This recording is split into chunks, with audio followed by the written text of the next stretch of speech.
మీరు ఇందాక దేవుడిని నమ్ముతున్నాను అన్నారు. ఇప్పుడు చెప్తున్న స్టోరీస్ థియరీస్ అన్ని నేను అదే చెప్తున్నా.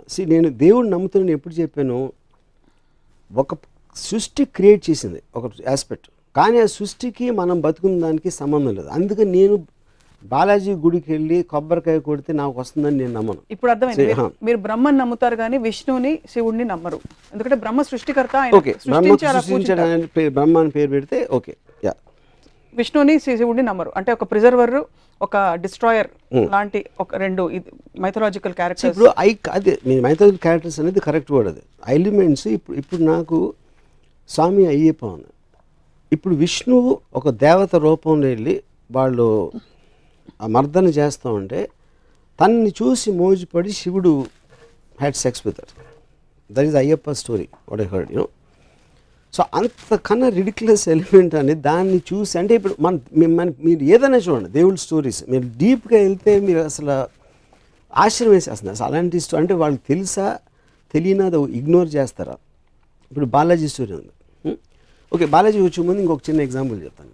నేను ఒక ట్విట్టర్లో ఒక ట్వీట్ పెట్టాను గణపతి టైంలో. పురాణాల గురించి మనం ఎలాగో మళ్ళీ మాట్లాడతాం. ఐ థింక్ ఇట్స్ ఇన్ దేవుడు కాన్సెప్ట్ వాట్ ఐఎమ్ టాకింగ్. అంటే నేను అనేది దేవుడు అంటే ఏంటి, మనం భగవంతుడిలా కొలిచి పూజలు చేసి తన మొలాన మనకు వచ్చేస్తున్నాయి అనే దాంట్లో వాళ్ళందరి డెఫినేషన్ ఉంటుంది. అవును, బ్రహ్మ అనేది ఒక కాన్సెప్ట్, కానీ బల్క్ ఆఫ్ ద పీపుల్ దేవుడిని పూజిస్తారు, వినాయకుడిని పూజిస్తారు, బాలాజీని పూజిస్తారు, అయ్యప్పని పూజిస్తారు. So I think they are in the same category. Varma గారి అభిప్రాయం దేవుడి గురించి అంటే ఆయన ప్రపంచాన్ని సృష్టించి వదిలేశారు, ఆయన పని అయిపోయినా ఆయన మూలను కూర్చున్నారు, అంతేనా? మనం అంటే ఇప్పుడు చీమలు ఉన్నాయి, దోమలు కూడా ఉన్నాయి, గొంగుళిపూర్లు ఉన్నాయి, బొద్దింకలు ఉన్నాయి. బొద్దింకలు ఎందుకు క్రియేట్ చేశారు? మనకి జలుబిచ్చే వైరస్ని ఎందుకు క్రియేట్ చేశాడు? మనుషుని క్రియేట్ చేసాడు, ఓకే, మనకు బాగానే ఉంటుంది కాబట్టి మనకు బాగానే ఉంది. బట్ అన్నిటినీ కూడా ఆ సృష్టి క్రియేట్ చేసింది. మీరు సినిమా కానీ మనిషిగా నాకు బొద్దింకలు దోమలు ఉండటం నాకు ఇష్టం లేదు. కానీ సృష్టి క్రియేట్, ఎందుకంటే నాతో సంబంధం లేకుండా తన ఇష్టం వచ్చినట్టు రకరకాల జీవరాశిని సృష్టించి పడేసాడు దేవుడు. ఓకే, సో అప్పుడు ఆ దేవుడికి నన్ను ఒక్కడనే బాగా చూసుకో, మిగతా అందరినీ పక్కన పెట్టేసి మిగతా జీవరాశులు అందరూ నాకు ఎందుకు అని కొబ్బరిగా కొట్టేస్తే నా పని చూసుకో అనే మనస్తత్వాన్ని దాని గురించి మాట్లాడుతున్నాను. సో ఇది భక్తులతో మీకు ప్రాబ్లం, దేవుడితో కాదైతే మీకు 100% మీకు భక్తులతో ప్రాబ్లం. రెండోది, మీరు జీవరాశులు ఎందుకు జలుబిచ్చే వైరస్ని క్రియేట్ చేస్తారంటే మీరు సినిమా తీస్తారు, కేవలం ఒక పోలీస్ని పెడితే సైకో మీరు సినిమా తీయచ్చు, మీరు సీరియల్ కిల్లర్ మీరు సినిమా తీయచ్చు. పోలీసులకు పని ఇవ్వాలంటే సీరియల్ కిల్లర్స్ ఉండాలి. కరెక్ట్. అలా మీకు పని పెట్టాలంటే, మనకు పని పెట్టాలంటే దేవుడు అన్ని రకాల జీవరాశుల్ని పెట్టి ఒక it's a play of various characters. You are speaking for him. What his intention is I don't know. You are putting words into God's mouth. Yeah. So, but it again still my answer stands for it. Whatever his intention is, he created. ఏది స్పెషల్గా చూడాల్సింది దాని అవసరం దానికి లేదు, at least ఆ ఉద్దేశం లేదని చాలా క్లియర్గా తెలిసిపోతుంది. లేదంటారా? 100%. ఎందుకంటే ఇప్పుడు ఒక సునామీ వస్తుందండి, అది ఏమి విచేస్తాను లేకుండా మొత్తం అన్ని రిలీజియన్ ఆడవాళ్ళని పిల్లల్ని అందరినీ చంపకుండా పోయింది. 2006లో 2.5 lakh పీపుల్ చచ్చిపోయారు. ఆ 2.5 lakh పీపుల్ ఒక కామన్ ఎలిమెంట్ ఆఫ్ ఉంటుంది అనేది నేను నమ్మను. దాని తర్వాత may their souls rest at peace అంటారు ఎవరు మనోళ్ళు. ఏది చేసింది యాక్ట్ ఆఫ్ గాడ్ అని లీగల్ డెఫినేషన్ ఉంది. Any kind of a natural calamity is called act of god. That is actual definition legally speaking. Okay, దేవుడు సృష్టించిన దాని వల్ల జరిగినది.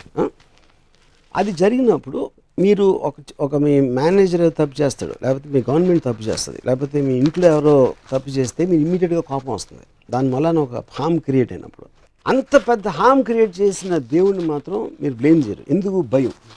ఎందుకంటే మీకు ఆఫీస్లో మేనేజర్ మారితే ఇంకోటి వస్తాడు, గవర్నమెంట్ మారితే ఇంకో గవర్నమెంట్ రావచ్చు, కానీ దేవుడు మారితే ఇంకెవడో రాలేడు. కాబట్టి ఆ ఒక్క హోప్ ఉండాలి. కాబట్టి భయంతో దేవుడిని మాత్రం ఎప్పుడు బ్లేమ్ చేయరు. సో నేను మళ్ళీ నేను చెప్పేది ఏంటంటే, దేవుడు అనేది క్రియేటర్, మీరు బ్రహ్మ అనండి, దేవుడు అనండి, ఏదన్నానండి, that is not to be debatable. Because ఏదో ఒకటి క్రియేట్ చేసి ఉండాలి. వాట్ ఎవర్ దానికి షేప్ ఉందా, ఫామ్ ఉందా, whatever the scientific origin అనేది, all of them are coming under one definition. నమ్మే వాళ్ళ గురించి మాట్లాడుతాను. So that is what I'm saying. I don't believe in the devotees aspect. వాళ్ళకి ఏం అర్థం అవుతుంది దాని గురించి. భక్తులు దేవుడితో పెట్టుకునే ఈక్వేషన్ మీద మీకు చిరాకేస్తుంది. చిరాకు is not the right word. I find it funny. మీరు ఎలాంటి ఈక్వేషన్ పెట్టుకుంటారు దేవుడితో? ఎప్పుడైనా అసలు తలుచుకుంటారు? అబ్సల్యూట్గా. బికాజ్ ఐ స్ట్రాంగ్లీ నేను బిలీవ్ చేస్తాను దేవుడి స్కీమ్లో నేను లేను. కాదు, క్వశ్చన్ అది కాదు. Is too big. అంటే ఇట్ ఎలా ఉంటుందంటే, అది ఇప్పుడు ఇక్కడ చీమలు తిరుగుతూ ఉంటాయండి. ఆ చీమలు మ్యాక్సిమం నేను నడిచేటప్పుడు నాకు కనిపించకపోతే తొక్కి వెళ్ళిపోతాను, లేకపోతే చీపుతో ఊడ్చేస్తాను. దానికన్నా నాకు చీమలకి ఏం కనెక్షన్ లేదు. చీమ గురించి నేను ఆలోచిస్తున్నాను అనుకుంటే ఎంత మూర్ఖత్వమో, ఏ మనిషి కూడా దేవుడు నా గురించి ఆలోచన అంతే మూర్ఖత్వం. You feel God doesn't think about you. No. But I asked you, do you think about God? No, I don't think about God for the same reason. Because I am not in the scheme of things of God. నన్ను హామ్ చేసే శక్తి దేనికున్నా అది నాకు God. నాకు for example నేను ఒక ఆఫీస్లో పనిచేస్తాను. నా మేనేజర్ నా జీతం పెంచేంత ఇది ఉంటే నా మేనేజర్ నాకు దేవుడు. రేపు పొద్దున్న ఎవరో నన్ను హామ్ చేస్తే whoever is more powerful than me, they are gods. In that particular situation, in that particular situation, context లో. మరి పర్లేదు, దేవుడు మీకు చాలా యాక్చువల్లీ గొప్ప ఫిలాసఫీ. ఎందుకంటే దేవుడు మనిషి రూపంలో వచ్చి అనేక విధాలు హెల్ప్ చేస్తాడని కూడా అంటారు. సో రేపు గబుక్కుమని మీరు ఎక్కడైనా వరదల్లో చిక్కుకుపోతే మీకు ఎవరైనా బోట్ పంపిస్తే బోట్ నడిపేవాడు దేవుడు మీకు. మరి అలా చేసినోడు చాలా మంది ముంచి చంపేస్తాడు. దాని సంగతి ఏంటి? అది వాళ్ళు చూసుకుంటారు కదా. చూసుకుంటూ క్వశ్చన్ కాదు. ఇప్పుడు ఆ బిలీఫ్ తోటే మమ్మల్ని చేస్తాడన్న బిలీఫ్ తోటే అందరూ చేస్తారు. నేను అలాంటి దాంట్లో నేను టైం వేస్ట్ చేయను. నా కెపాసిటీలో నేను చేయగలిగితే చేస్తాను, కానీ ఎవడో వచ్చి ఏదో చేస్తాడు అనేది నేను నమ్మను. అది నేను చెప్పేది. చాలామంది చాలా బలమైన వారి అనుభవాలని పబ్లిక్గా చాలాసార్లు చెప్పారు, పుస్తకాలు రాశారు. దట్ నాకు దేవుడు కనిపించాడు, నేను ఇలా కోరుకుంటే ఇలా అయింది నాకు, లేకపోతే నేను ఇలాగా 7 వారాలు ఉపవాసం ఉన్న తర్వాత దేవుడు నాకు ఇలా మార్పు వచ్చింది. వాటన్నిటిని ఎలా ఎక్స్ప్లెయిన్? ఇప్పుడు మా కజిన్ ఒకడు నాకు చెప్పాడు, రామ అంతకుముందు నేను నమ్మేవాడిని కాదు, ఒకరోజు నేను సముద్రంలో ఈత కొడతా ఉంటే ఆల్మోస్ట్ చచ్చిపోయాడిని, లోపల కరెంట్ లాక్కి వెళ్ళిపోతుంది, మళ్ళీ సడన్గా ఏదో మిరేకిల్ జరిగి నేను బయటకు వచ్చేసాను, అప్పటి నుంచి భక్తుడిని అయిపోయాను అన్నాడు. అప్పుడు నేను ఆడితే ఏమన్నానంటే, అప్పుడు వాళ్ళ నోటి దగ్గర కూడి చెడగొట్టినందుకు చేపలని నాస్తికులు అయిపోవచ్చా అన్న. ఎందుకంటే నువ్వు చచ్చిపోయింటే ఆ చేపలు నేను తినేసి, చేపలు కూడా జీవులే, అవి కూడా భగవంతుడే సృష్టించాడు. అలాంటప్పుడు నువ్వు నోటి దగ్గర కూడి తీసేసినట్టే కదా దేవుడు నేను బతికేసి. సో నీకు పార్షియాలిటీ చూపించి వాళ్ళకి అన్యాయం చేసినందుకు ఆ చేపలని నాస్తికులు అయితే కరెక్టా అన్న. సో పాయింట్ అనేది, ఏది జరిగినా someone will benefit, someone won't benefit. మీరు తిరుపతికి వెళ్ళి నాకు ₹1,00,000 డబ్బులు కావాలి మీరు చేసేని కొబ్బరికాయ కొడితే ఆ ₹1,00,000 ఎవరు జేబు నుంచి వస్తాయి, పుట్టిరావు, అది మళ్ళీ క్రియేట్ చేయరు ఎవరు. సో ఒకటి లాభం ఇంకోటి నష్టం అవుతుంది, ఇంకోటి లాభం ఇంకోటి నష్టం అవుతుంది. So that is the order of nature and balance. బాగుంది, అంతవరకు ఓకే, కన్విన్స్డ్. ఎవరికి లాభం ఎవరికి నష్టం అనే అంశాన్ని వాట్ గవర్న్స్ ఇట్ మీ దృష్టిలో? ఆర్డర్ అనే నష్టం అనేది మనం సెల్ఫ్ క్రియేటెడ్ దాంట్లో చేసాం. మనుషులు ఒక పర్టికులర్ టైంలో యానిమల్స్, దాని నుంచి ఒక ఫేజ్లో ఒక సోషల్ ఆంప్లెక్స్, చీమల నుంచి మనం complex and more advance form అవ్వచ్చు. ఒక సోషల్ ఆస్పెక్ట్లో రూల్స్ రెగ్యులేషన్స్ పెట్టుకుని సోషల్ వాల్యూస్, రిలీజన్ ఇలాంటి ఆస్పెక్ట్స్ తోటి మనం నిర్ణయిస్తాం మంచి చెడు, కష్టం నష్టం అనే అదే complexity of society. That is not directly related to God. ఎందుకంటే జంతు జాతిలో బలంతో చంపుతాయి, దానికన్నా కాంప్లెక్స్ ఉండదు. కానీ ఇక్కడ మనకి వేరియస్ లాస్, కానీ లాస్ అంటే లీగల్ అంటలేదు, మనకు స్టిపులేషన్స్ ఉంటాయి, మనకు ఉన్న సోషల్ ప్రోగ్రామింగ్ ఉంటుంది, వాటన్నిటి మూలాల నుంచి మన ఆ ఆస్పెక్ట్ వస్తుంది. కానీ that is not directly related. ఆ సొసైటీ మనం ఫామ్ చేసాం కాబట్టి ఇప్పుడు ఇంత అడ్వాన్స్ అయ్యాం. But I don't think that is related to God. It's not related to God at all. అంటే నేను మళ్ళీ అంటే అదే, ఇప్పుడు యానిమల్స్లో ప్యాక్ యానిమల్స్ ఉంటాయి. ఒక యానిమల్ ఏమో దానం చదివి నడుస్తుంది, లోన్ యానిమల్స్. చీమలకు ఒక సొసైటీ ఉంటుంది, అలాగే తేనెటీగలకు ఉండొచ్చు, అలాగే మనుషులకు ఉండొచ్చు. రిలేటివ్గా మనుషులు చాలా అడ్వాన్స్ ఫామ్. కానీ అలాంటి ఎగ్జాంపుల్స్ అనేవి చాలా ఉన్నాయి, సోషల్ ఫార్మేషన్స్ ఆఫ్ క్రీచర్స్. ఆ ఆస్పెక్ట్లు చెప్తున్నాను.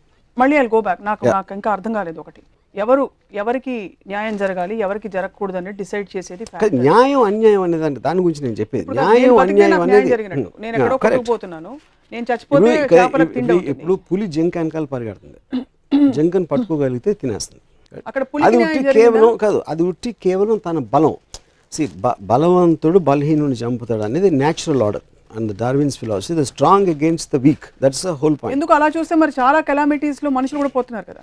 అప్పుడు కెలామిటీ అనేది బలం, కెలామిటీ అనేది టైగరు, మనుషులు అనేది జింకలు కెలామిటీలో. సో ఇక్కడ coming back to this, so బలవంతుడు బలహీనుని చంపుతాడు అనేది నేచర్స్ లా. దాన్ని సోషల్గా మనం రివర్స్ చేసి రూల్స్ రెగ్యులేషన్స్ పెట్టుకున్నాం. దాన్ని గవర్న్ చేయడానికి వి క్రియేటెడ్ ఎ గాడ్. ఆ దేవుడిని క్రియేట్ చేసి దేవుడు ఇలా చేస్తే శిక్షిస్తాడు. ఇప్పుడు ఎందుకంటే మనుషులు శిక్షించట్లేదు, ఐ మీన్ తప్పులు చేసిన మనుషులు, పాపాలు చేసిన మనుషులు కూడా మనకన్నా బెటర్గా ఉన్నారు అని మనం చూస్తూ ఉంటాం ఎప్పుడు. అప్పుడు ఏమంటారు, వాళ్ళు ఏమి చేయలేరు కాబట్టి పైకి వెళ్ళాక దేవుడు శిక్షిస్తాడు. నువ్వు మంచి చేస్తే స్వర్గానికి వెళ్తావు, తప్పు చేస్తే నరకానికి వెళ్తావు అనేది కాన్సెప్ట్. సో ఈ గ్రూప్ కెలామిటీస్ లో ఇది వర్తిస్తుంది మీరు చెప్పింది. నేచర్స్ ఫ్యూరీ ఆర్ లేకపోతే ప్రకృతి It వైపరీత్యం is దేవుడి శాపం is bigger than this 200,000 people. ఇది of course anything more powerful. It's not about nature's calamity. Correct. ఒకే కెలామిటీలో కొంతమంది పోతారు, కొంతమంది బతుకుతారు. అవును. అది ఎందుకు జరుగుతుందంటారు అయితే? అది నేను అడిగిన క్వశ్చన్. అప్పుడు ఆ డిస్క్రిమినేషన్ ఎందుకు చూపించడం అనేది నాకు క్లియర్ కట్గా తెలియకపోతే ఏ బేసిస్లో నేను ఆ సిస్టమ్ని నమ్మాలి? అదే నేను అడిగిన క్వశ్చన్. ఓహో. సో బేసికలీ వీళ్ళందరినీ ఈ కారణంతో నేను చంపేశాను, వీళ్ళందరినీ ఈ కారణంతో బతికిచ్చాను అన్న క్లారిటీ ఉన్నప్పుడు ఇట్ ఈస్ లీగల్ సిస్టమ్. వీళ్ళు తప్పు చేస్తున్నారు కాబట్టి జైల్లో ఉన్నారు, వీళ్ళు తప్పు చేస్తున్నారు కాబట్టి ఉరిశిక్ష చేస్తున్నాం, మీరందరూ మంచిగా మిమ్మల్ని ఏం చేయట్లేదు అనే క్లారిటీ నాకు మామూలు మనిషి ఇచ్చినప్పుడు దేవుడు దానికన్నా ఎక్కువ ఇవ్వాలి. దేవుడు మనిషిని క్రియేట్ చేశాడు నాకు తెలియదు, కానీ మనిషి మాత్రం డెఫినెట్గా దేవుడిని క్రియేట్ చేశాడు. మనిషి ఎవరిని క్రియేట్ చేశాడు? బాలాజీని క్రియేట్ చేశాడు. పురుషులకైతే రంభ కౌగిళ్ళు ఉన్నాయి, ఆడవాళ్ళకి ఏముంటుంది? వాడు బ్యాడ్ స్క్రిప్ట్ రైటర్ అయితే ఆ గాడ్కి బ్యాడ్ స్టోరీ ఇచ్చాడు, గుడ్ స్క్రిప్ట్ రైటర్ అయితే బెటర్ బ్యాక్గ్రౌండ్ ఇచ్చాడు.